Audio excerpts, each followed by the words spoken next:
nursing here at the University of Victoria, and also a research affiliate at the Institute on Aging and Lifelong Health. And I want to welcome you here tonight to one of our Institute's public kind of talks that we try to promote for professors that are here from other countries that might come and share with us some of their wisdom. And just before I introduce our speaker for tonight, I just want to acknowledge, have a territorial acknowledgement, which we very much support here at the University of Victoria. We acknowledge with respect the Lekwungen speaking peoples on whose traditional territory the University of Victoria stands, and the Songhees of Esquimalt and Wassanic peoples whose historical relations with the land continue to this day. I'm super excited to introduce Dr. Merryn Gott. For those of you who have seen the poster, you will understand some of Dr. Gott's accomplishments. I first met Merryn maybe 4 years ago in Spain at the European Association for Palliative Care Conference. And I've been saying over the last 2 days that after 30 years of working in healthcare and being an academic, that sometimes you go to conferences and you're not particularly inspired after 30 years of attending these events, until I went to Spain and saw Dr. Gott speak and some of the work that she's been doing around public health approaches to palliative care in relation to family care work at the end of life. Dr. Gott has been a palliative care researcher for over 20 years and has a particular interest in exploring the needs and experiences of structurally disadvantaged populations.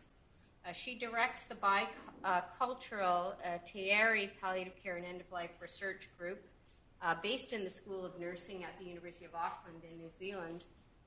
She's published over 200 papers in peer-reviewed journals, as well as a number of books, including International Perspectives on Palliative Care and End-of-Life Care for Older Adults, published in Oxford University Press. In 2004, Merryn was awarded the New Zealand Association of Scientists Research Medal, and in 2016 was recognized as the next Woman of the Year for Health and Science. And I am deeply grateful for having Merryn and her colleagues, Aileen and Jackie, here in Victoria to share with us some of the work that they've been doing in public health and palliative care and care for family caregivers at the end of life. And I hope you'll find that it wasn't as inspiring to me 4 years ago as it will be for you today. So, welcome. Thank you. No pressure. So, kia ora koutou. Good evening, and it's really lovely to be here in Victoria, and we've had the most amazing visit, and I'd like to thank Kelly and her team very much for their amazing hospitality. You live in an absolutely beautiful place, and I must add my acknowledgement of the traditional custodians of the land upon which we're meeting and pay my respects to elders past, present and future. I should also say, because we're always looking for international collaborators, that where we are in Auckland is also not too shabby either. So this picture here is where I go swimming. So anyone who follows me on Twitter, I post pictures of my wild swimming every weekend.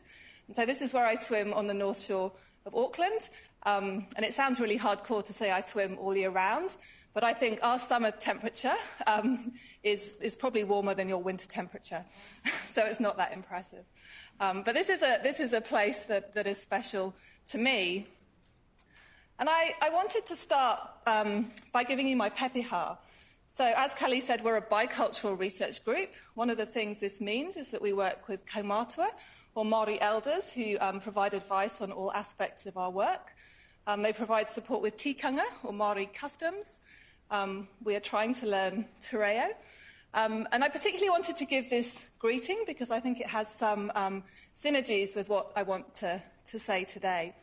So, ko Craigieadern, te moanga, ko Talathlin te awa, no England me Wales ahau, ko Linwen, rewa ko John, oku matua, ko Jonathan toku tane, ko Nia rewa ko Owen, ko aku tamariki, ko au te rangaho matua i te orai ropu, ko Merryn Gott toku ingoa.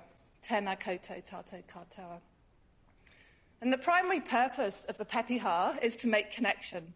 So it's about the speaker saying, this is me, this is my family. If you're Māori, you say, this is my tribe, this is my hapu or my sub-tribe. These are my ancestral lands, these are the places that are important to me. So it's all about connection, which is what a lot of public health palliative care is about. In a similar way, it's about creating community. And it kind of gets to the heart of one of the key arguments I want to make today, which is that there's a lot of good things about public health palliative care. There's a lot of principles that I think I feel are really important. But what I would like to argue is that there's nothing particularly new. And I think in palliative care we have a bit of a tendency to look to the next shiny thing and say, well, this is the answer to the complex challenges with which we're grappling. And I think there are also some challenges, some potential dangers that we need to be aware of. And this really came to me when I was in Ottawa. So I was at the Public Health Palliative Care Conference in Ottawa, and I was fortunate to have the opportunity to go to the beautiful art gallery there is in Ottawa. And there were some sculptures by this amazing Inuit sculptor. And I saw this quote, and it really spoke to me within the context of this conference where I was hearing that all these approaches were very new, and we had to start adopting them. And I was just reflecting that actually a lot of what was being talked about had lots of synergies with the way we worked anyway, because we draw from Indigenous methodologies. And so this is Maturauri Wharamate, and he's our senior kaumātua and provides us advice on all sorts of things. And when I said I was coming to Canada, he wanted to do a little introduction. So this is his greeting to you. Kia ora tātou i te ao. And that really means hello to you in the world. There's a proverb given by Māori that goes something like this. Hea te mea nui o te ao, mā kue ki atu, he tangata, he tangata, he tangata. And in translation that means what is the most important thing in this world? It is people, it is people, it is people. And to a large degree, introducing some of the work, particularly the digital stories of people who will give us an opportunity to look at how we can gather around as a group of people or families to be able to assist in the process of ensuring that our loved ones are taken care of, and that value is provided not only for the individual, him or herself, but also to those who are doing the helping and giving the service. And I guess I bring you back then to that proverb, what is most important in this world?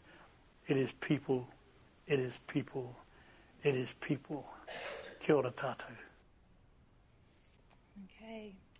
And so I really wanted to start with where Maturauri left off, about the fact that this is about people. And I wanted to put us right into that caregiving space. And so not so long ago, we did a project using digital stories to explore the experiences of Māori at end of life. Māori whānau, so whānau is a Māori term for extended family and can include family of choice as well. And we used digital stories to look at their experiences of providing care. And so we've got 5 different videos. My colleague Lisa put them on a very snappily entitled YouTube channel, Palliative Care TV.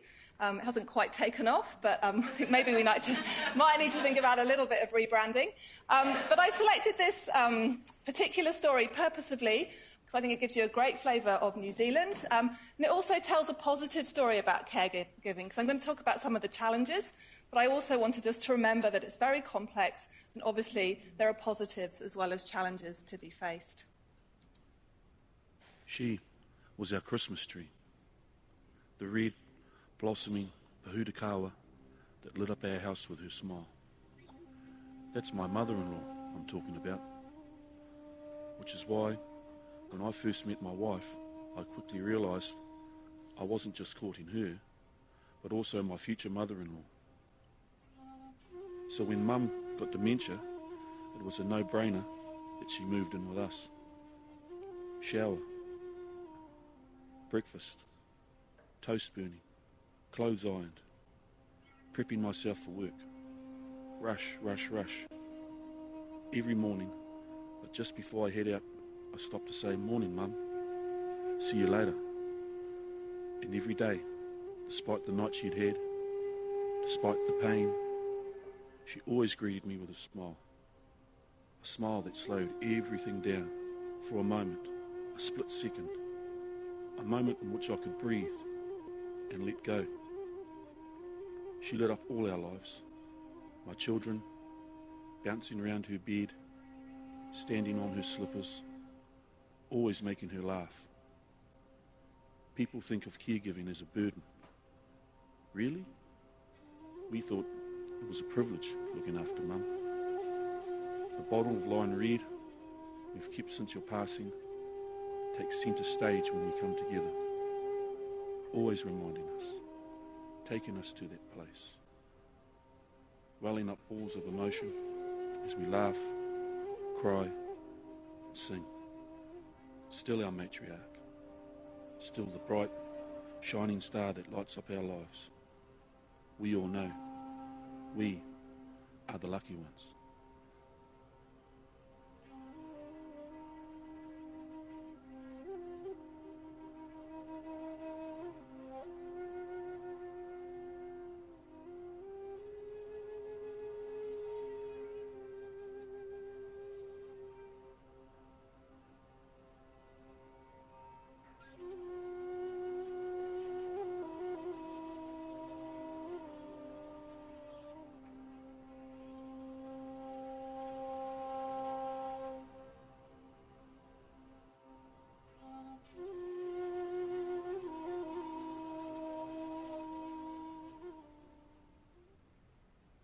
So I think... In our mahitis, we don't often hear...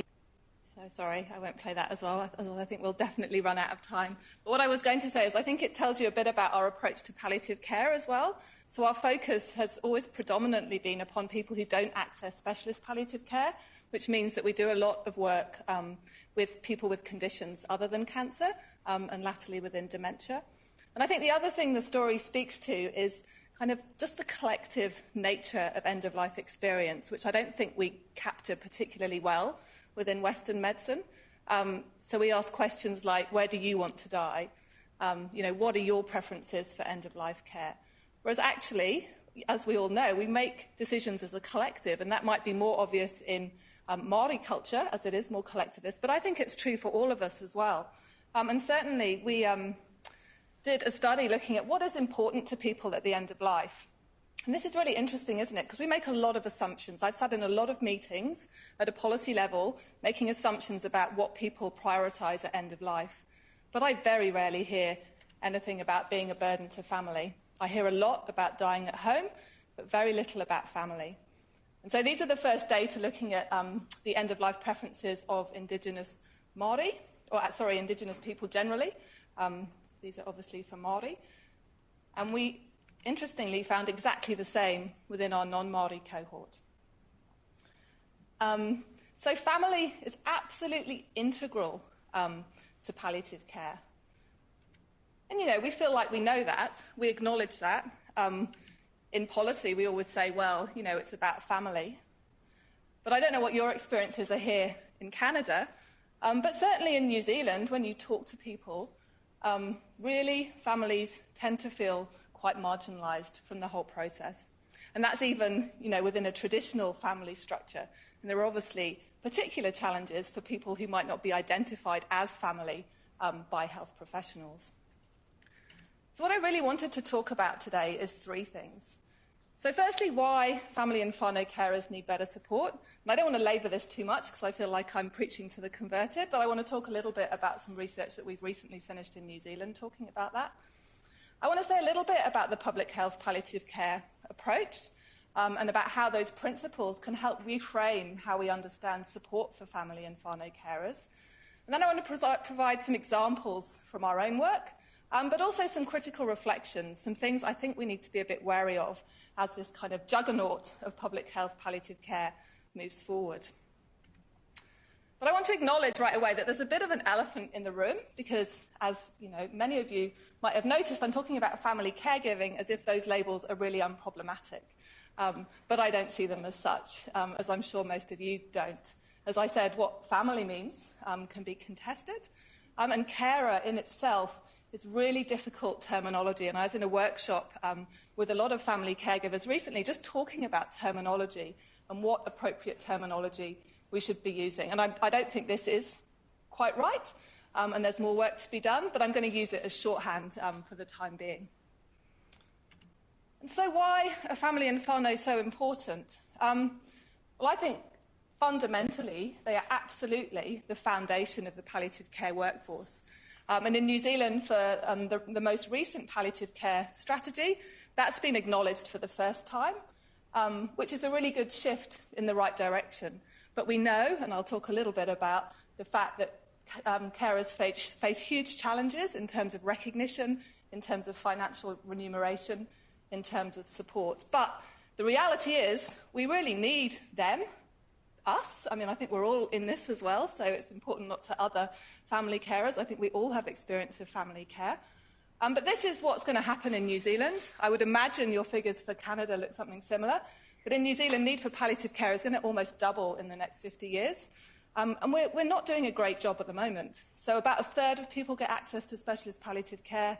The remainder don't. And from our research, we know that the care they can receive can be pretty chaotic. And there are some good experiences of care, but there's also lots of cases where we need to do a lot better.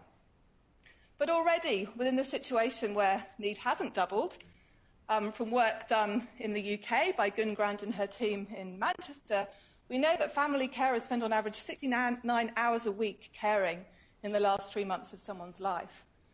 So that's huge. And a lot of people are doing this and juggling paid work, other caring responsibilities, study at the same time. So a huge time commitment. In terms of costs, we've done quite a lot of work trying to look at costs as a way of making family caring more visible. But no one's really got there yet in terms of coming up with sort of exact estimates. But it's estimated that approximately 1/5 to 1/3 of overall costs of caring fall on families. And you kind of wonder that maybe policymakers don't really want this to be visible. Sometimes when I talk about it, I feel like, maybe it would be better. They think it would be better if I just kept quiet. Because this is huge, isn't it? And, the implications of this care potentially being withdrawn or so on are just huge. And I think something else that's going on that isn't really talked about is the nature of palliative caring is changing. People are living longer with multiple chronic conditions, and family members are increasingly being asked to perform very complex tasks, similar to those that were used to be carried out by paid health or social care providers. And some of the work we've done that I'll talk a little bit about says that actually this brings great cost to them, but it benefits us all as a society. There's often a very unproblematic assumption that people will do this work, that they want to do this work. And I think that's needs to be challenged. So I just wanted to talk very briefly about a study that we've really finished. I'm not going to talk a lot about methodology, but if you're interested, the protocol's been published. But what I will say is that it's a study that worked with a longitudinal study of ageing. So it was the first longitudinal study of advanced ageing, which included an Indigenous cohort in the world, led by my colleague Nairi Kearse. And in the last 3 years of the study, the older participants were asked a series of questions about their preferences for end-of-life care, and they were asked to nominate a family or whānau member to be interviewed after they died. So they were asked to identify the person who knew them best, who would be able to provide that story. And so that's what our study was going back, speaking to them. We got huge amounts of data. We had half Māori, half non-Māori cohort. I just got another little clip from our kaumātua, just introducing the study for you a little bit more.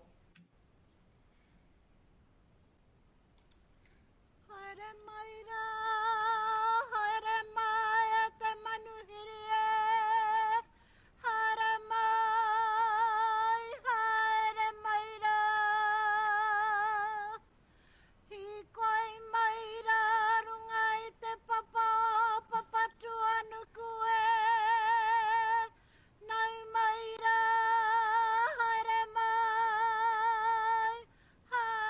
Nau mai e tama ki te whakaputa ia koe ki runga i te tūranga matua. Marama te ata i ururangi, marama te ata i take nuirangi ka whakawhenua te hiringa i konei e tama e. Nā reira nau mai, haere mai, whakatau mai. Ki te moa hio, ko e nei ngā paki waitara e takato mai i mua kia mātou i tēnei rā. Ki te tiaki hoki ngā kaumātua kuia tata hoki ki te mate. Nā reire mihe ana kia rātau ki te hoatu nei tēnei taonga tuku iho.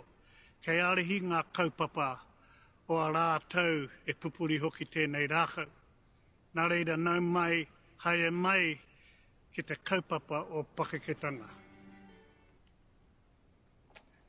So in that building in the background, that's the marae. So that's the Māori meeting house, and that's the marae we have at the University of Auckland where we sometimes have meetings.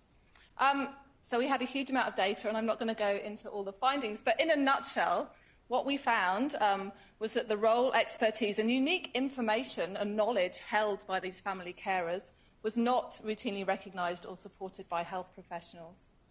And as a result of that, there were some quite horrific things happening. At the worst, people being resuscitated against their will because their family's account of what they wanted to happen to them at the end of their life wasn't believed. Some family were asked to undertake tasks they felt ill-equipped to perform. And injecting was a really sort of pertinent issue that came up. And it was really interesting because at the Ottawa conference, I heard a lot of health professionals talking about how, it was great that families could now take on this sort of medication management and that they were empowering them to do that. But then hearing family stories about actually, people with really long, complicated bereavement because they were so scared that they had inflicted great pain on their dying relative or even at worst that they might have killed them with the last administration of medication. So that's something that I think definitely needs a bit more critical exploration. In terms of health service support, people who had a cancer diagnosis, about a third of those got specialist palliative care support in some form.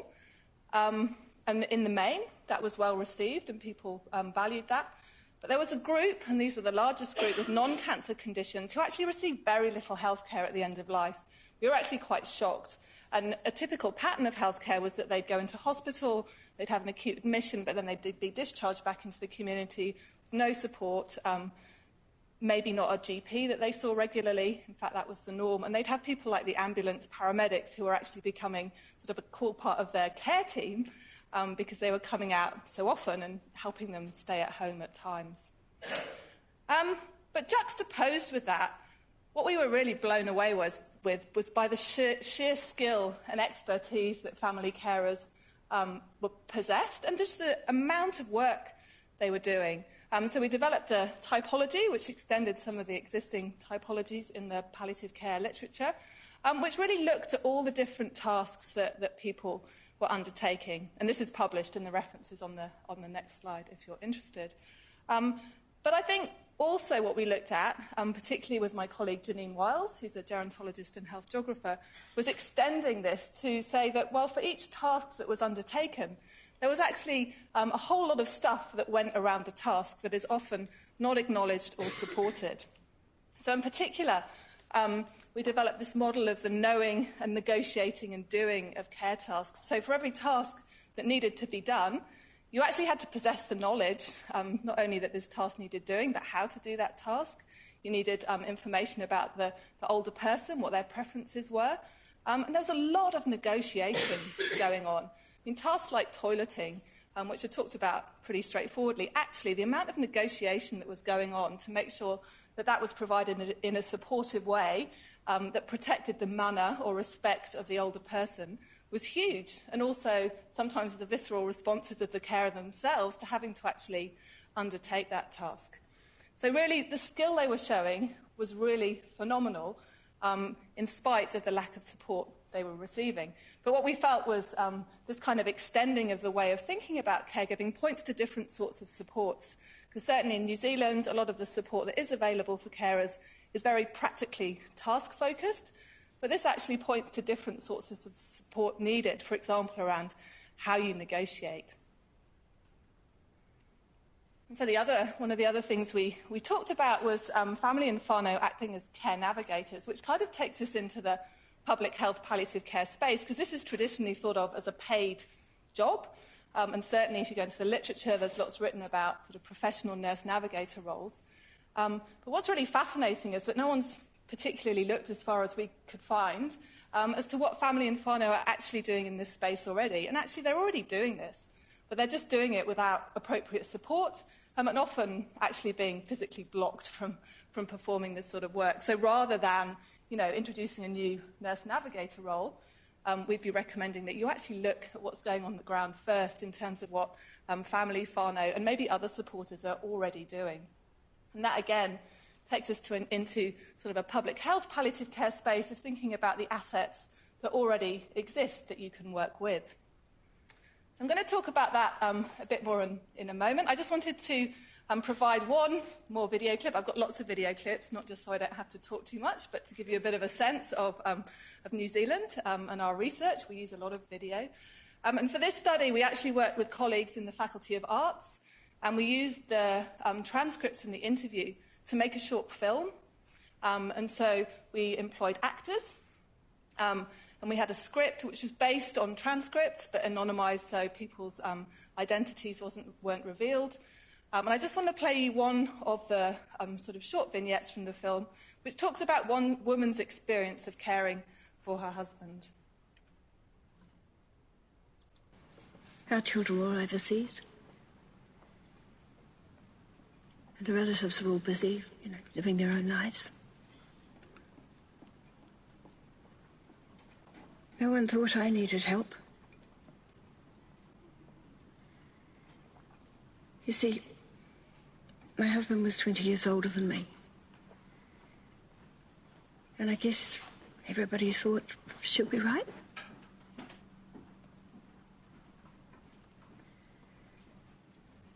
I don't think it didn't make a difference that I was younger. It certainly helped cope with all the heavy stuff. It's just the period before he died was awful. And I had no help.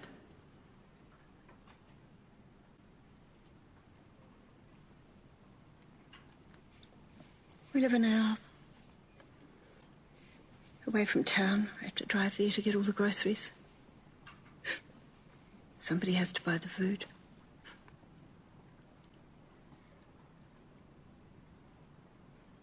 I didn't want to leave him.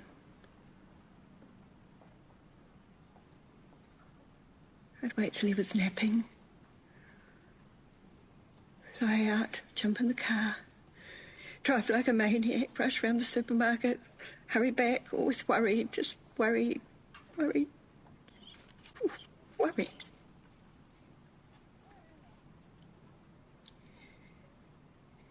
Neighbours said they'd come and sit with him, some of the locals, but that never happened. Everyone's too busy in the middle of the day.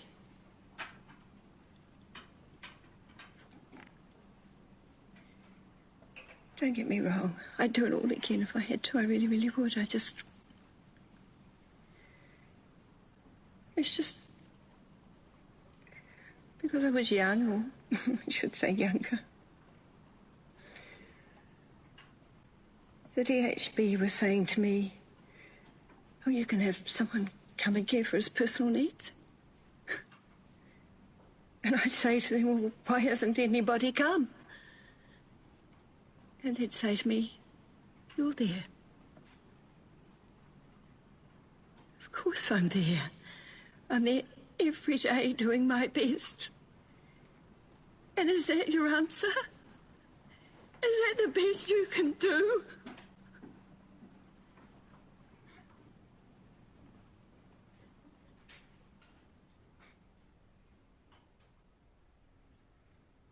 I should say as well that all our videos are on our website, and we use them a lot for teaching, and I know other people use them as well. And if you teach and would like little vignettes that you think might be helpful, then you're very welcome to use them as well. we found they're a really powerful way of actually kind of conveying the lived experience of what some of these people have been going through. So I think we've pretty firmly established that there is a need for more support, and I know Kelly's done great work on this within the Canadian context as well, so that's just a bit of a New Zealand flavour. So I just want to talk briefly about what public health palliative care approaches are and how these might help reframe support. So this is a really interesting question because actually there's no one definition either of public health or of palliative care. And when I was at the Ottawa conference, I was really aware that actually people were talking about different things. So when people said public health palliative care, they weren't all talking about the same thing. And I was fortunate to have an amazing master's student called Colleen Dempers who worked with me to actually look at the literature and look at what people were saying about public health palliative care. And she did this review. She did some thematic analysis looking at what was the sort of philosophical underpinnings of the paper. What were they arguing? And she identified 18 studies. Within that, there were 3 different approaches, all called public health palliative care. So the first was what we ended up terming the health promotion approach. And this is probably, if you work in this space, this is probably the approach you might be most familiar with. Certainly, like the work in Australia, so the Groundswell group, this is the approach, the angle that they're coming from, people like Libby Salno in the UK, and certainly, obviously, Alan Kelleher's work that has underpinned a lot of the thinking. But there's also what she's termed the WHO approach, and this is really kind of a national level systems approach which focuses on policy structures, talks a lot about drug availability and also talks about education. And then finally, a population-based approach, which doesn't reference either of the other 2 approaches, but comes from that kind of top-down epidemiological, it's been a long day and I've got jet lag, epidemiological approach. So I think that's one thing to be really clear about if you're interested in this area, is that people are coming at it from very different angles. So, for example, Luc Deliens and the Belgium group would have a very different understanding of what public health palliative care is from, say, someone like David Clark working out of Dumfries and the University of Glasgow, or the Australian team. So there isn't one thing. And I'm going to talk most about the new public health approach, which really draws on sort of the post-Ottawa Convention idea of public health. And I should say I'm not a public health expert, and I know there are people here who are, so I feel like this is an area I need to learn more about myself. But really, this is a focus upon equity, participation, and health in a very holistic sense, talking about social capital, working beyond the biomedical model, and looking at social determinants of disease, which for me is really exciting, because I think if you work with structurally vulnerable populations, social determinants is everything. And then this idea of interventions done with and not to people. But what I would say, in looking at the papers that Colleen pulled out of her literature review, was that a lot of the conceptual development is not strong at the moment in palliative care. So concepts like social capital are used quite uncritically. People didn't define what they meant by community. And as a geographer, I find community a really interesting concept. And that, I don't think, is something that's been grappled with. So there's a lot of conceptual work that still needs to happen. And I worry, we'll get missed in the skip to actually do things. And then if you want to look at kind of the differences between a top-down and bottom-up approach, these are some of the ways you can think about it. And I have to say, some of these words that kind of drew me to looking at public health palliative care approaches, because they have a lot of synergies with the way that we work already. So working with communities, building community control, responding to the needs of communities, having Indigenous appointed leaders, and also making sure that community have ownership. And that includes ownership over research as well, as I'll talk about a little bit more. And so when I first heard about it, I thought, yes, this is great. This kind of aligns very firmly with some of the things we do. So this is one of our fantastic Māori researchers, Stella Black, was one of the queer or older women we worked with in a study looking at loneliness in Gisborne, in a very beautiful part of New Zealand. And so Indigenous methods kind of take us to a similar place, which brings me back to my first point, which is that I'm not convinced that there's a huge amount that is new within this. And if you're interested in kind of how we've worked using Indigenous methods within a palliative care context, then we published a paper looking at how we actually developed our bicultural framework, and that was working with our kaumātua to develop an ethical framework which informs our work with everybody. So don't take from this that I'm saying there's nothing that is good in this, but I feel a responsibility to be a bit of a critical voice because there is so much sort of positive cheerleading at the moment. And so what I want to do now is play some more videos, give myself some time off speaking. But what I really want to do is to tell you a little bit about projects we've done that are really aligned with a lot of the principles of a public health palliative care approach, because they're principles I believe very strongly in and actually have done all the way through my research career. And coming to New Zealand and having the opportunity to work in a bicultural context, I feel like I'm only scratching the surface of working in a participatory way. So I would say these are some of the principles that underline our ways of working and certainly would speak to the projects that I'm going to talk about next.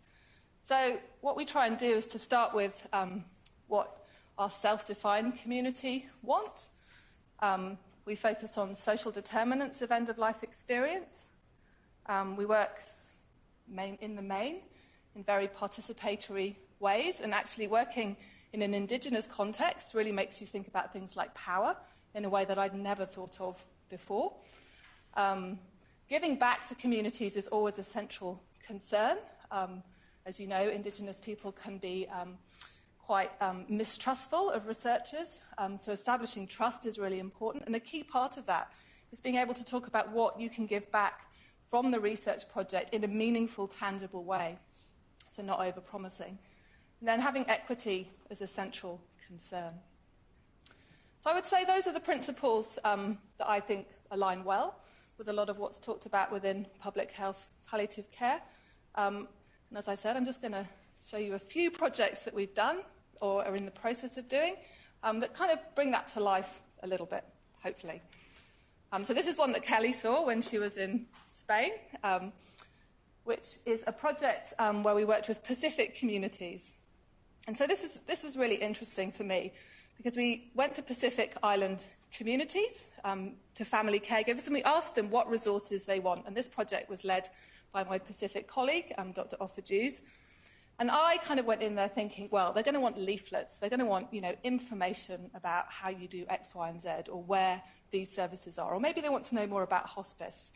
So we did focus groups and we did workshops. And what we actually found is that what participants wanted to do was to raise awareness within their community of the massive amount of work that family caregivers do. And certainly within Pacific communities, families, and particularly women, do a huge amount of caregiving work.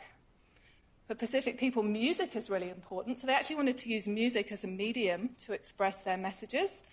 And they wanted their wider community to get these messages.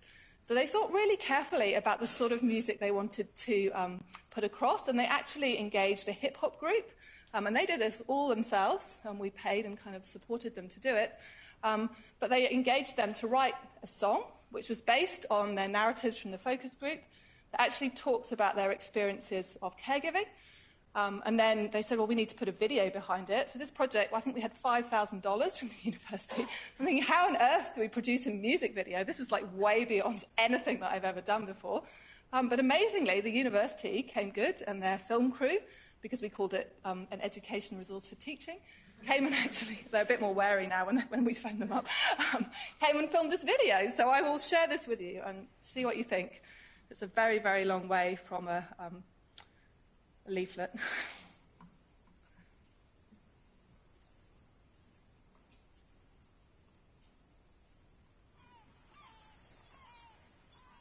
I love that lady until she died. I tried my best to do it. What I promised to God, I will look after until she died. Forget about the other thing. Make her happy and carry on until she's gone. This is how I love and how I do to looking after. And I'm so happy she died very peaceful. Love each other. This is it. Yeah. No one's perfect, but all you have to do, just try. If you let me, I'll take care of you, and we can hold it down for life, 'cause I can be your sunshine, so everything will be just fine. I promise things will be alright. Let nobody down, so listen, you say, now mama told me you gotta get back to the ones that really care for you, and always look out for the ones that who was there for you. Though sometimes I feel like this life just ain't for me. I gotta stay strong, and you know I always stay true. You see, families forever, loyalties undenied. In fact, love to my people, let them know I always have their back, even through the worst. You know that I will stay strong, united as we stand, divided once we all fall. You see the life that we live in, when we always find a way from situations that we given. We gotta stay ahead, and we always stay driven. One thing we never do is we never give in.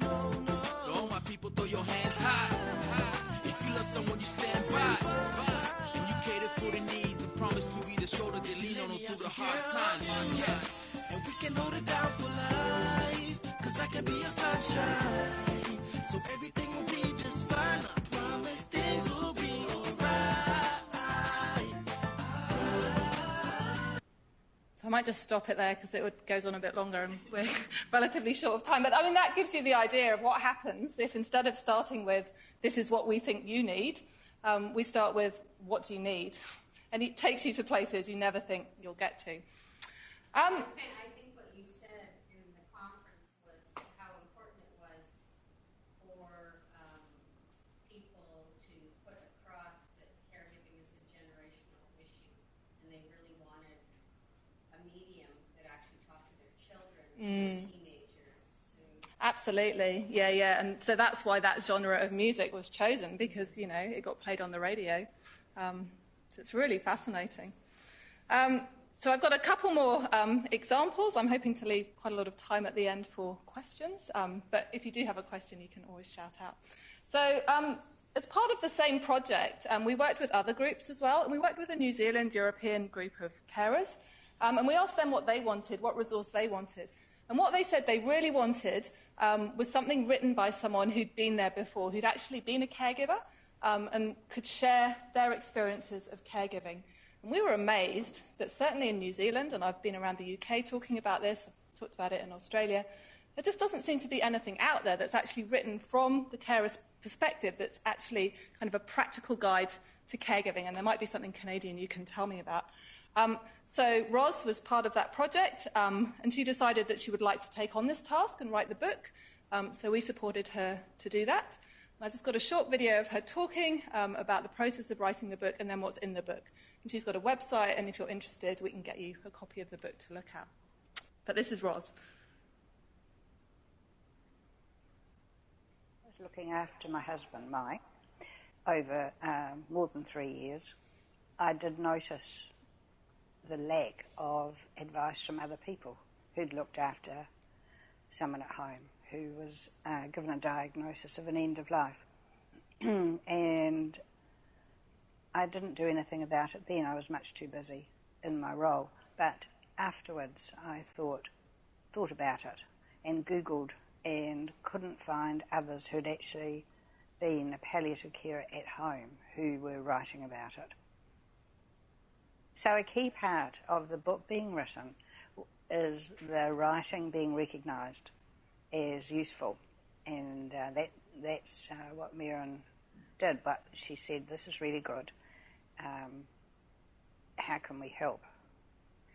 And I asked for a glass of wine. I hope it'll be a useful resource for people who have just been given the diagnosis, not long afterwards. To be honest, I don't think you're sitting down and reading later on. You're too tired quite often, and you've lost focus sometimes. So near the beginning, when you're wondering what this might be about, when you're wondering how others have approached it, and you have some questions, and those people you've got appointments with probably haven't done it before. So I like the idea that you have, like this book, a place to find out how those who've gone before you have approached it and what they learned, perhaps what went pear-shaped, that is, did not go well, And I do say it will go pear-shaped. It is not an experience to imagine perfection, and I add that perfection is not required in this situation. If they want chemo or radiotherapy or a miracle drug, and Mike agreed to these, and I had decided I would support his decisions.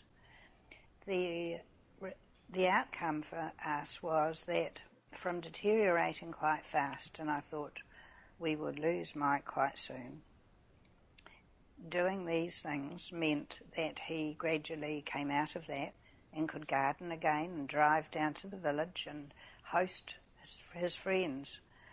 And we both, I think, sort of forgot he was dying, and we did not continue our honest conversations about the situation. So I've called it plateauing, where the health plateaus, but also your conversations plateau. I think that's something to watch out for. Perhaps it would be useful to use this time to plan with family members and friends, or to have the sort of conversations you've always dreamed of having. This did not seem to be a situation they were comfortable in. And so it wasn't just a conversation. Both are doing their best, but I was quite surprised. So there needs to be a putting at ease.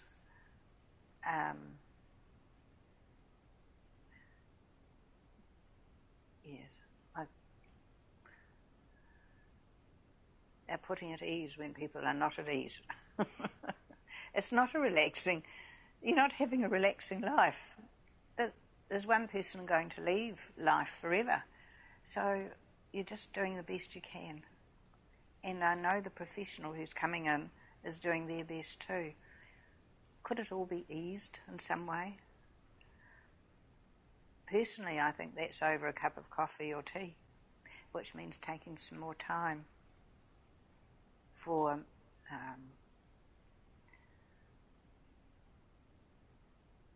to be heartwarming,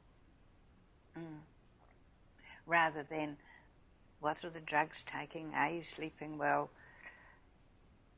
all those physical things. I think it takes time to go any deeper, not too deep, just a bit, to acknowledge, yes, both the joys and the challenges of this, make it real.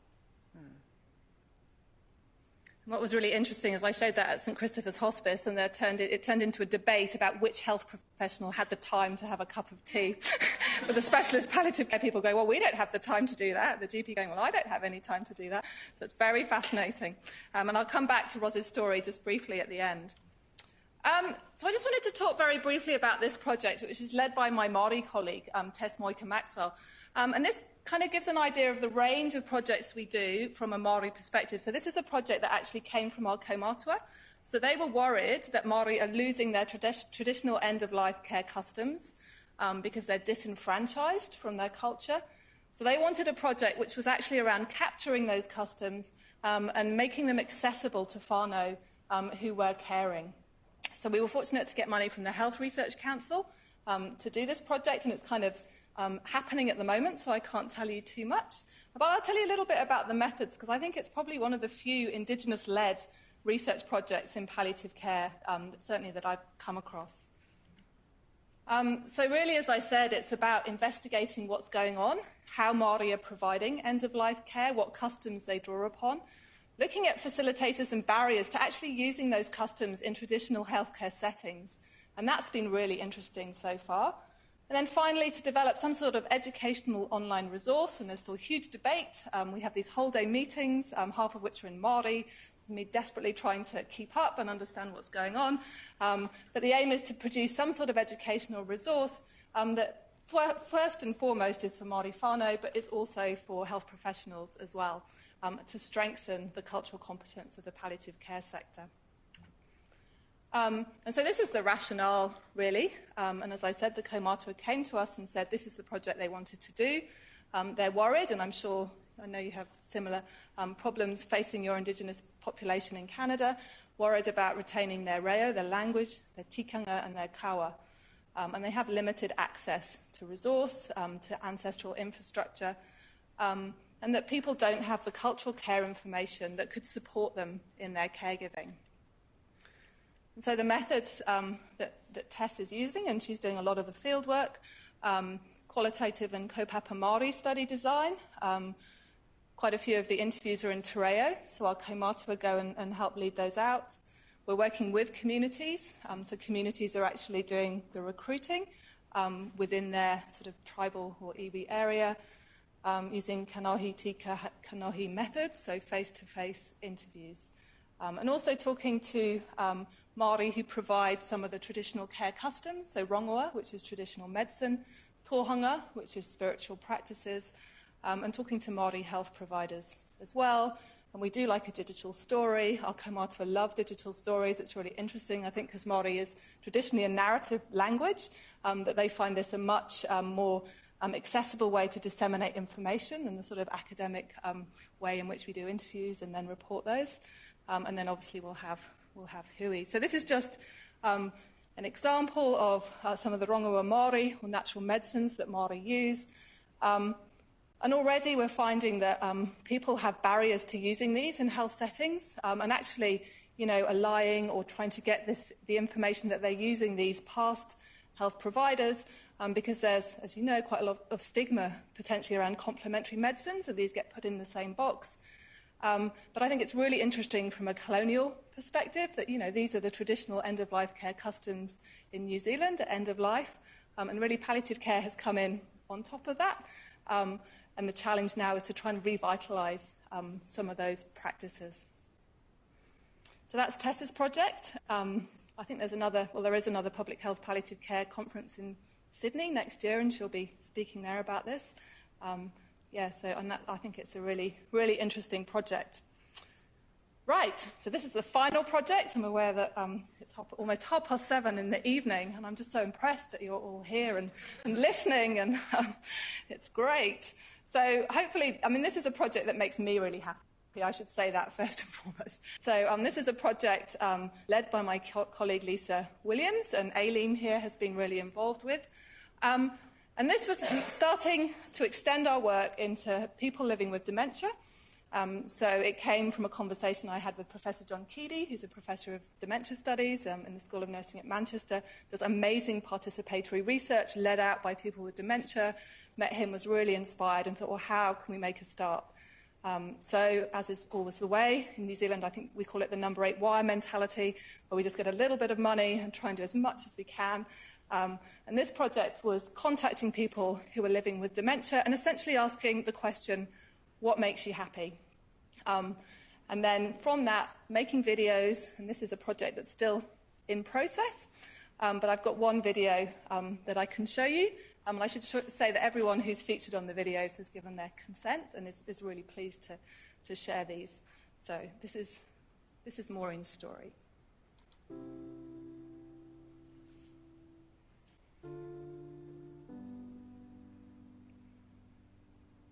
I met Reg on my 21st birthday. It was a lovely present. My auntie, my dad's brother's wife, my auntie Millie, she loves everybody. She's such a lovely person, she was. And she offered, the boys bought me a lemonade because I don't drink beer or anything like that.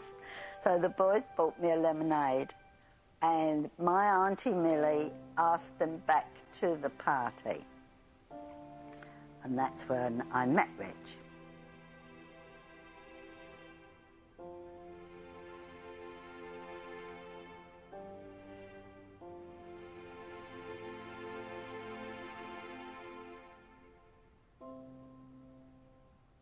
You've always liked singing, though, haven't you? Always liked singing. You've always liked singing. I mean, you used to sing as a youngster as well. I did, yeah. I mean, let's face it, you tell me that story. We used to stand outside the pub in London there and sing outside, and just wanted to sing, didn't you? And yeah, I've always done that. Yeah, because we used to live 3 doors away from the Earl of Essex pub when we lived with our grandma. And, used to sing. And they'd give you a couple of pennies, you know. Not that I wanted any money, but, yeah, I just used to do it. My love forever remains your own,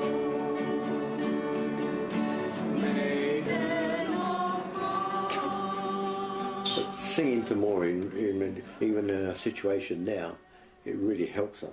I feel it does. Yeah. How do you feel it helps you, Maureen? I don't know.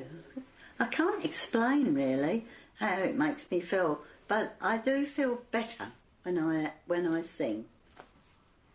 You can express yourself. Express yourself. That's what it's all about. With singing, you can express yourself. Yeah. You know, and it's just an outlet, really. Yeah. I would find if you're frustrated or anything like that, and you start singing, you forget about your frustrations. You know. It goes away. Yeah. That's true. Yeah.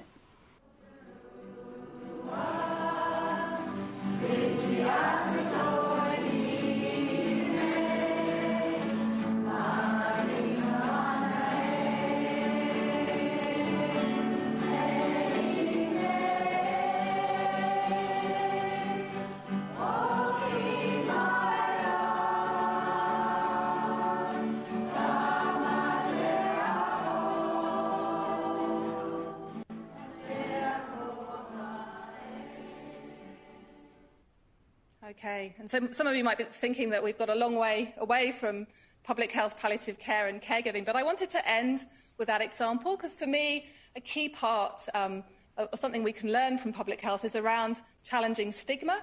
I think like Kelly, my first experience of palliative care was in relation to AIDS and HIV, so I've always been really aware of the huge negative impact stigma has, and I think for people living with dementia, the challenges of stigma are really huge.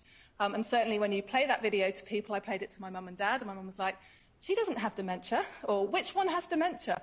And I think actually challenging the stereotype that if you live with dementia, you're really miserable is actually a really important part of building community capacity to care. So, notes of caution to finish. More beautiful shots of New Zealand to tempt you to come and visit us. So I think the first note of caution I would sound relates to my concerns about palliative care generally, in relation particularly to colonialism, to the New Zealand context, that really one way of understanding palliative care is as a colonial byproduct. And it's informed by a very Western idea of a good death, which is often really invisible because, you know, many of us walk around with that idea in our head all the time. But it is, you know, and there is dissonance between this understanding of good dying and how other cultures see good dying. So I think we need to be really aware of that. And certainly I feel quite strongly that, you know, compassionate communities is definitely coming to New Zealand. We're having a conference in November where Kerry Noonan is going to come and talk. But part of that conversation, I want to be critical around the fact that actually there are compassionate communities already within New Zealand. This is not a new thing that we are rolling out and imposing. This is not something that hospice should be picking up and teaching communities, individuals, how to be compassionate. So that would be my first note of caution. I think my second note of caution would be around what do we mean by community? And you can take that in lots of different ways. But certainly one thing that we've been really interested in exploring is issues around gender and family caregiving. So I had a great student who's now doing her PhD at Cambridge, looking at family caregiving still, who looked at, you know, what's been written in the palliative care literature about gender and family caregiving, given the fact that palliative care is so gendered in all sorts of different ways. And actually, I mean, the bottom line was very little, but what has been done shows that women actually experience greater physical and mental strain than men when they're caregiving, linked to societal expectations that women should care. And this is a really often quite invisible expectation, but again, we explored this a little bit more in some more great work that Lisa led out, looking at kind of gendered narratives around caregiving in relation to advanced care planning, and and just the taken for granted assumptions among the women in the focus group that they would look after their husbands. Most of them had caregiving trajectories across their lives where they provided care in all sorts of different contexts, often at great personal expense, including financial expense, although they would, frame it as something that they wanted to do. But, as this participant said, it's the wife that looks after the husband, not the other way around. So I think we have to be a bit careful when we talk about sort of this community resource, this social capital that's out there, that, maybe it's women, unpaid. And that's the other thing I want to talk about. And I love Twitter. I've met lots of people here on Twitter. But also, it's a really interesting place to hear critical arguments. And for colleagues like Aileen to flick me tweets. I think you pinged me on this one, Aileen. But just really interesting. This really spoke to me. I'm very sick of this big society rubbish. Be a dementia friend, be a peer mentor, be an unpaid carer, be a self-help group, be a well-meaning volunteer, be anything. Just don't expect to be a trained professional on proper pay or a service user getting proper support. So pretty strong, but, I think there's a lot in there. My question around a lot of this is always, well, who's paying for this? Because, things always cost. And I think there are huge issues around power. And some of Kelly's work around power has been really exciting because people just don't really talk about power within palliative care. But there are huge power issues. And another tweet, this is from a colleague at University of Otago. It's arrogant for professionals to assume they can empower individuals. Taking from Le Bon. And we hear a lot about this empowerment stuff, and I think we've got to be really careful about what we mean by empowerment. Just to finish with an example. So this is the fantastic Ros again. She held a workshop just before we left to come away, and it was facilitated by her and another family carer, and they were trying to get people together to kind of activate their ideas around providing support for family carers. But what was really interesting is that it was just so hard to get there. So we had lots and lots of discussions, space. We had a whole thing about space. Where are spaces for carers? But one of the really fascinating things was Ros was telling her story, and the other carer, Prue, was telling her story, saying, that in their experience there was no space for family carers. There was no support of the type they wanted. And someone from the hospice put up their hand and said, but we've just started this service that's all around supporting carers. I think we've done it now. And it was just really fascinating that there was a lack of recognition of what they really wanted, which was a carer-grown support structure. But, where we got to was just lots of questions, like how do you get there? How do you activate social change? Because really what we're talking about in public health, palliative care, if you boil it down to the very essence of what it's meant to be, is widespread social change. But certainly at the Ottawa conference, there were very few non-health professionals, very few people who are really social activists. And really it's kind of some of the things we talked about is, what language do you use to promote a collective identity? This idea of nothing about us without us, how on earth do we get there? So they said, you go to conferences and you get paid to talk about us. Why can't we use that money to do something, or we can come and talk about us? And it's been shocking, actually. Ros has approached conference organisers. How few of them are actually willing to pay her to attend, to present, to talk about her work, who can see the value in what she's doing. Huge issues around funding. How do you generate funding for community-led approaches and maintain community control? And I think we've got huge learnings from community development organisations, people who work in other spaces. And, we were really interested. We kind of ended up at the point, well, are these conversations happening anywhere else? We'd be really interested in your experiences here, because, to me, this is kind of the next step. But I'm not quite clear how we get there. And as an academic, it's kind of moving, again, beyond my skill set, but that's where we need to go. So it's about identifying the people who do have those skills, who can support these sorts of initiatives. So that's everything that I wanted to say. So in a 3-point summary, we're always taught that 3 points is what people remember. Might be too late to remember anything. But in simple terms, what I've argued is, we know there's a need for more support. That I think public health palliative care approaches show a lot of promise, a lot of the principles that underpin them. And I think particularly at a policy level, in terms of integration, I can see where there are great benefits for those approaches. But I think we have to be a bit careful in seeing this as the panacea to everything. And there's a need for a lot more critical reflection and conceptual development. And just looking at what's happening in other disciplines, it's something we're really bad at within palliative care. And there's been lots of conceptual work in other disciplines that we need to be more aware of. And I just bring you back to that point at the beginning, because it feels appropriate to end with an Inuit quote. And if you ever get the opportunity, or you might have seen his work already, it's kind of amazing. It's integrating modern sort of materials into sort of traditional shapes or spaces.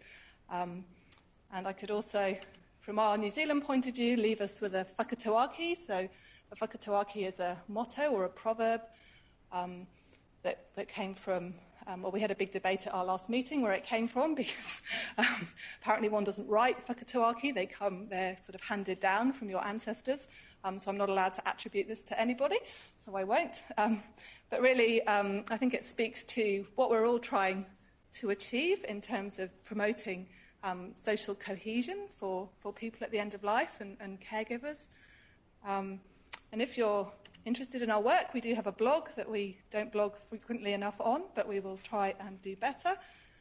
And that's just www.tearairesearchgroup.org. And as I said, all our resources are there. We've started doing a few podcasts. We have a conference, which we will have some video from. We also do seminars, and when we can remember, we record those and put them up as podcasts as well. So that's us. And we're just going to finish. I'm just looking at my colleagues who are looking very... So in New Zealand, when we finish presenting, we do a waiata, which is a song. And really it's just to kind of show support and solidarity for the message of what we said. So we will sing that for you and then finish. Okay. Te aroha, te whakapono, me te rangi mari e tātou tātou e. Kia ora koutou. Thank you very much. Thanks, guys.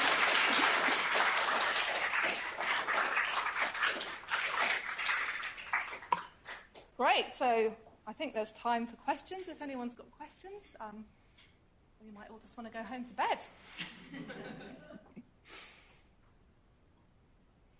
Stunned you with the singing.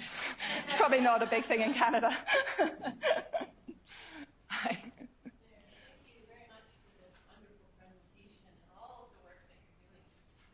I just wanted to ask you about the over-promising comment.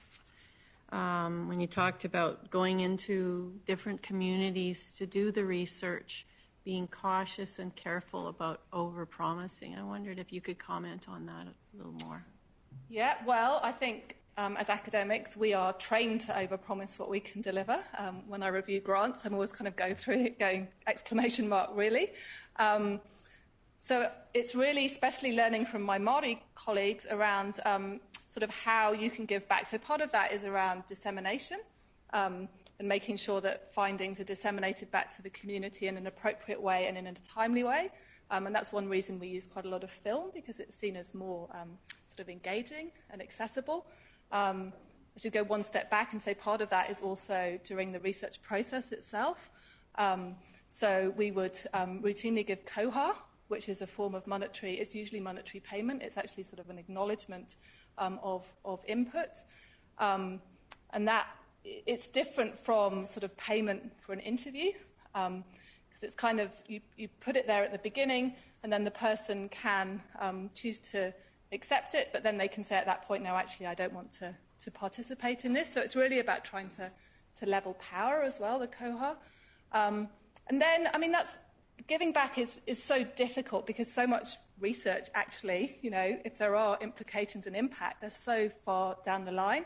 So that's how we've got really into these sort of educational resources, because it means we can give back straight away. So the digital stories, for example, are now shown on Marae by people who took part in the study, and they, you know, their whānau have started showing them, and they become sort of a direct product from the research. Another thing we did in the Te Pākeketanga study is we produced a summary report, and that became, it was kind of a reflection of the interview. So it was partly looking at whether what we'd captured was what they thought we should have captured and what they were happy that we captured. So we were confident that anything in that we could go forward and disseminate. But it was also what was called a taonga, or a treasure. So they gave us pictures, and it became a celebration of the older person's life as well. So I would say it's really not straightforward within traditional Western research structures, but those are some of the ways that we try and do that. And then obviously the longer term stuff around trying to affect policy, and then trying to let people know when we've done that. But yeah, tricky stuff.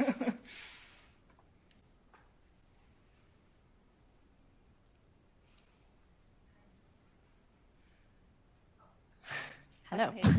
I was wondering if you could speak more about, you talked about labels as problematic, and you used this idea of carer through your talk, but, is there any of the work that you've done talked about what people want to be called, or do they feel, does the meaning of carer, promote the privilege that they have in that experience, or can you speak more about that? Yeah, I mean, it's really interesting.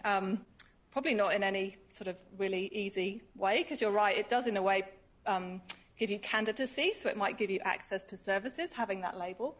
But then at the same time, everyone we speak to would pretty much say, well, I'm not a carer, I'm their husband or their wife. That's just part of what I do.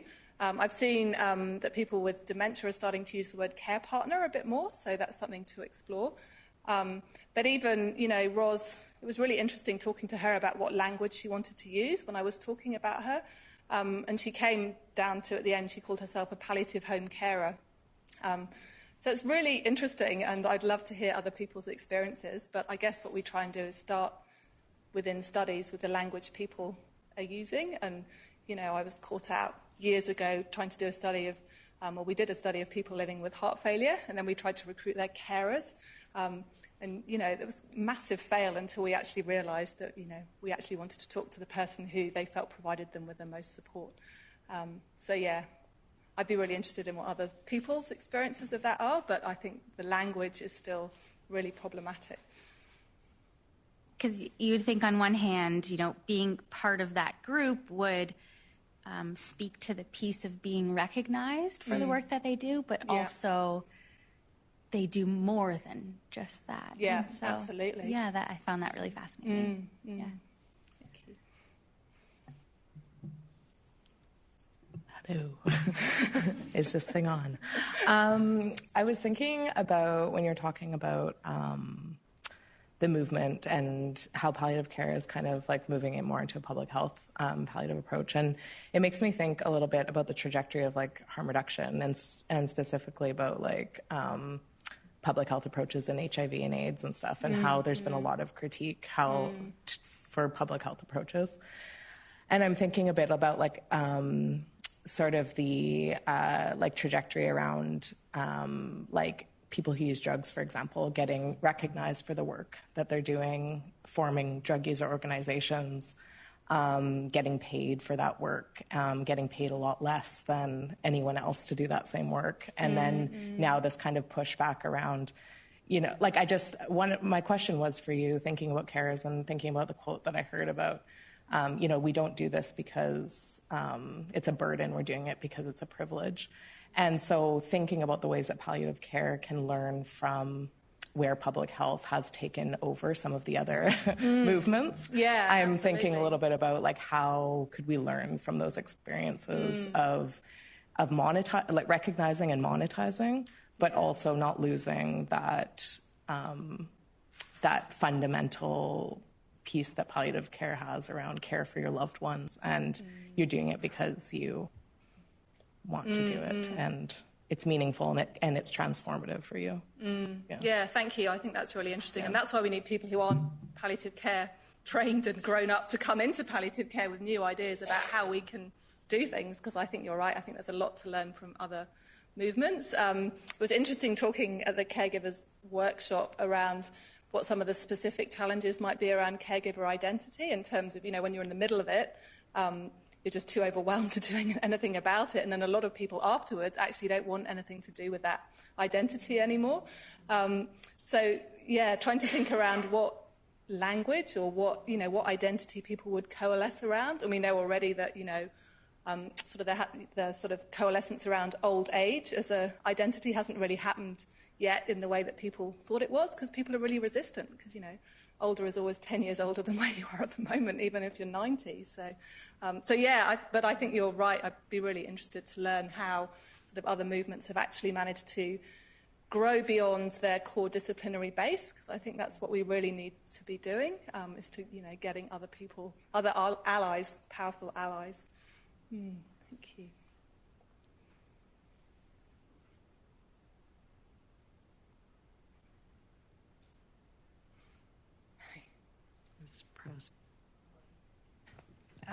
Thank you for your, the Indigenous part here.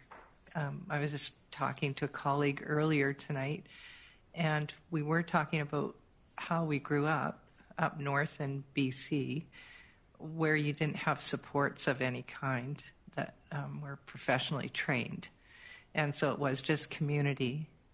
The word volunteer wasn't used, and the word caregiver, etc. It was just what was. And you did have those family units from babes all the way up to great-grandparents in the same house.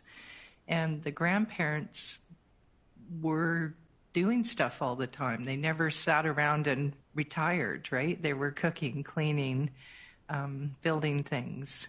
So they always had a purpose.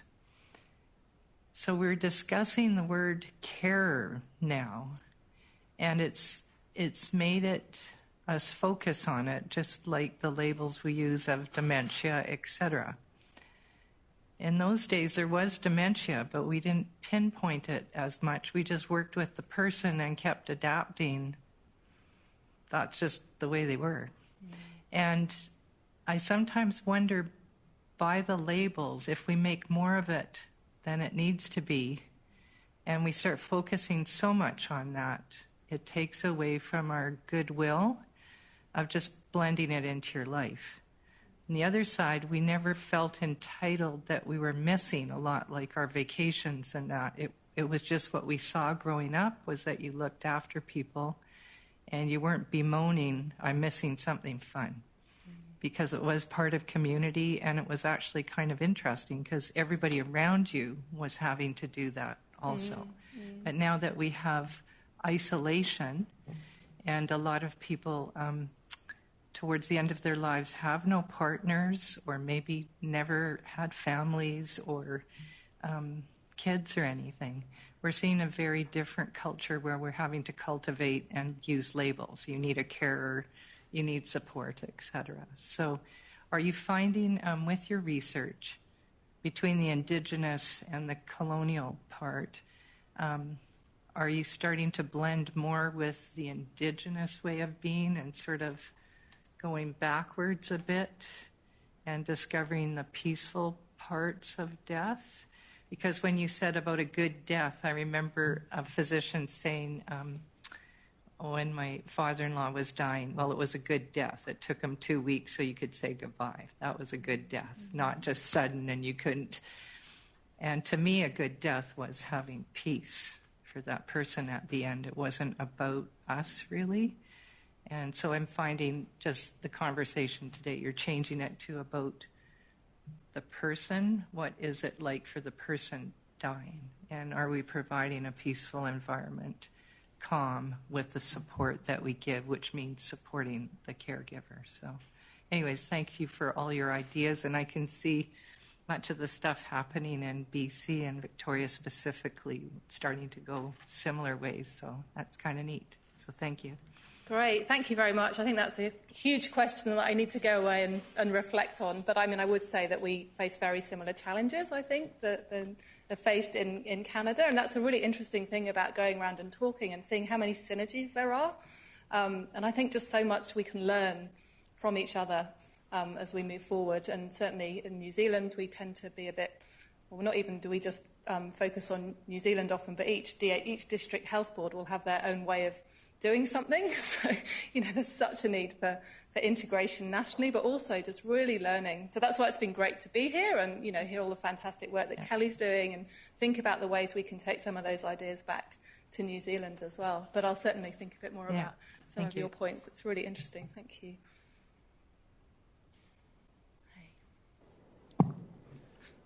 Hi there. So kind of in your research, what have carers experienced with respect to healthcare providers' ability to communicate about death and dying, and how can providers better communicate and help informal caregivers? Big questions. So I think the first thing to say is it's really variable. So we're doing a big study of using the Voices questionnaires that some people might have heard of, which we adapted to the New Zealand context. And Jackie's been leading out that work. And we've got almost 700, I think, now, family caregiver questionnaires returned. And what's really striking is just the huge diversity of experience that people are having. There's some amazing experiences of care in all settings, but equally, there are also really bad experiences of care across all settings.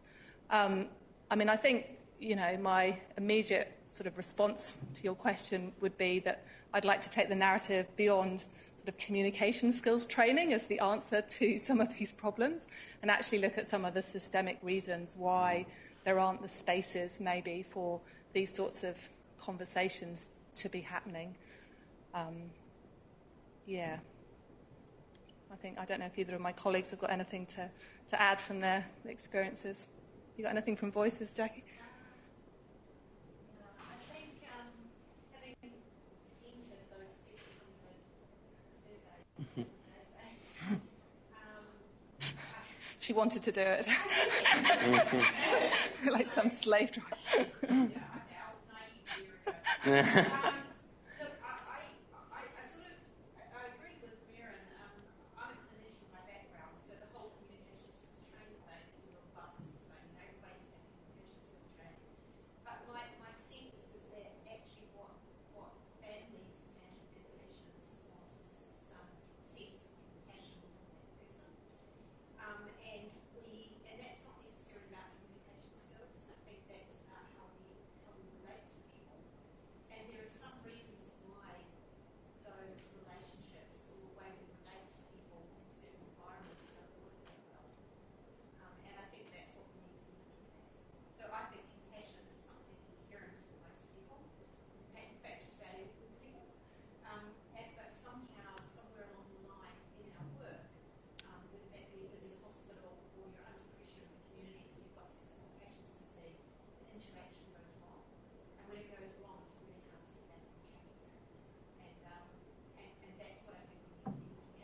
And I think the other thing, and something that we've done recently, is to actually look at what's going right and then under what situation that's going right. I've spent so much of my career focusing on what's going wrong.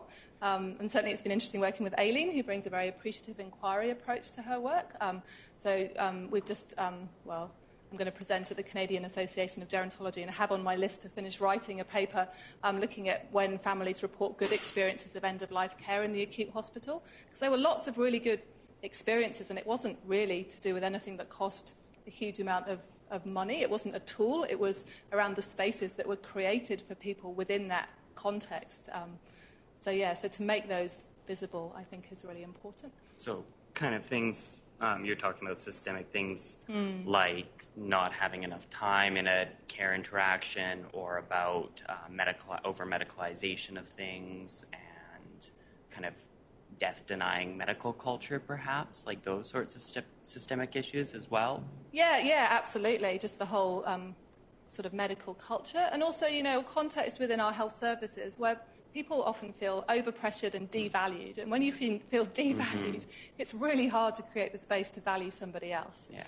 So I've got a student at the moment, PhD student, looking at resilience, but rather than looking at kind of an individual conceptualization of resilience, she's looking at it across a multidisciplinary team. So, you know, how as a multidisciplinary team do you maintain resilience? And the context she's looking at is caring for children with life-limiting illness.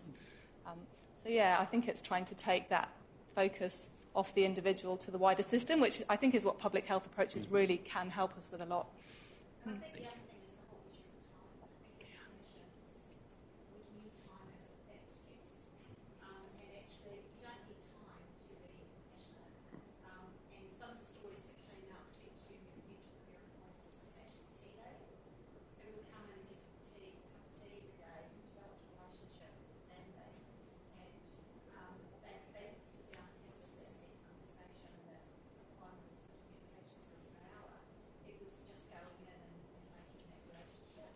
And clinicians can do that as well, but in a really pressing environment, what happens when you're really busy is you break your work down into tasks, and those tasks are what drive you to get with them. And so then in that manner, you forget about those relationships. But as soon as you walk out of the hospital and then freak out and you vote, it becomes compassion policy. And it's, I don't quite know what it's about, but it certainly did come out a lot.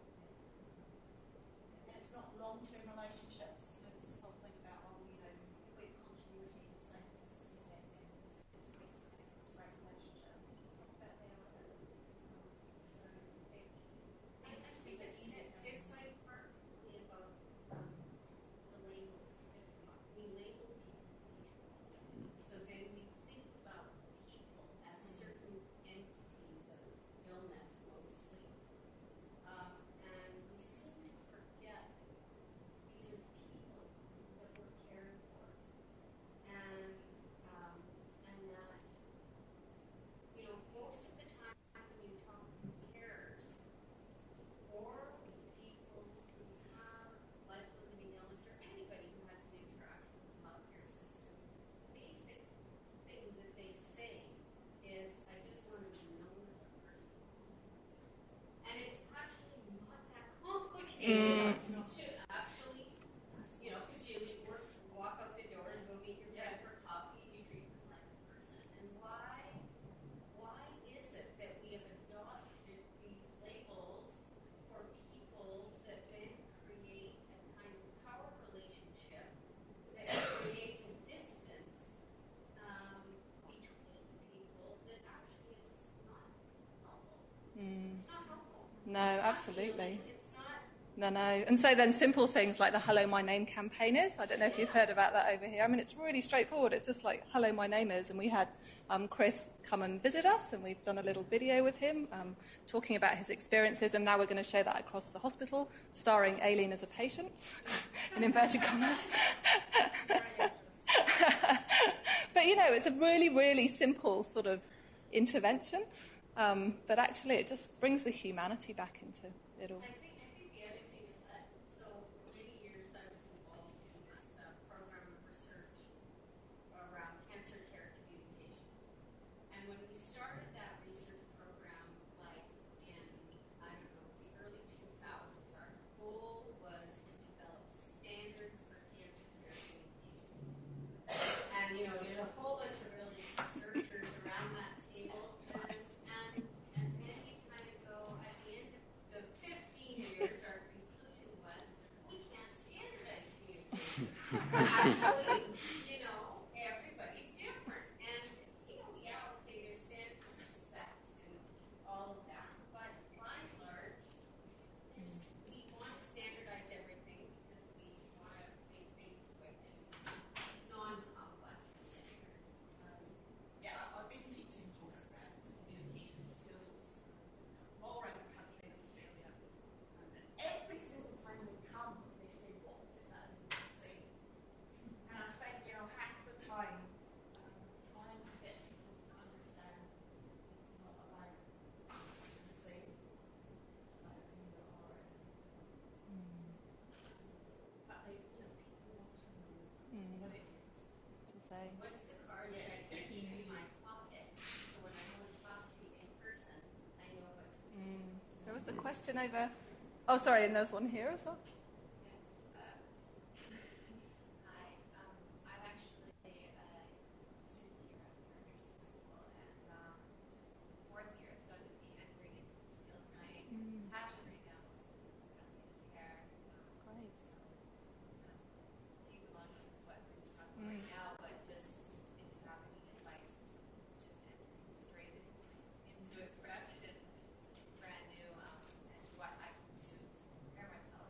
Going into working with people, caregivers or whatever the name that they want to call themselves, like families in general, because that's kind of my hope is to be more out in the community if I can. Yeah.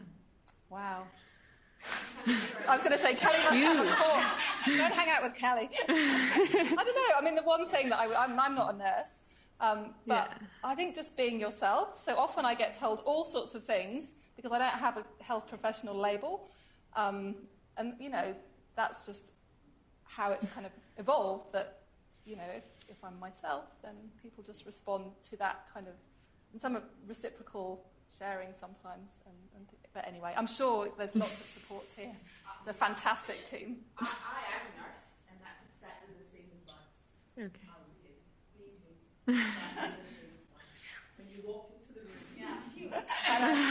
Years of being nursing. Sorry, did you have a question? I just have a comment. I know after years of being a recipient in the system and trying to work in the system, I think because the reason we need a label, or the reason people need to be labeled, is to get the support. You can't get the support without the label. And the support is based on the deficit model. Yeah. So it's not based on what you can do as an individual or what your shining example of life is. It's the fact that you can't put your own shirt on, that you can't get yourself up in the morning.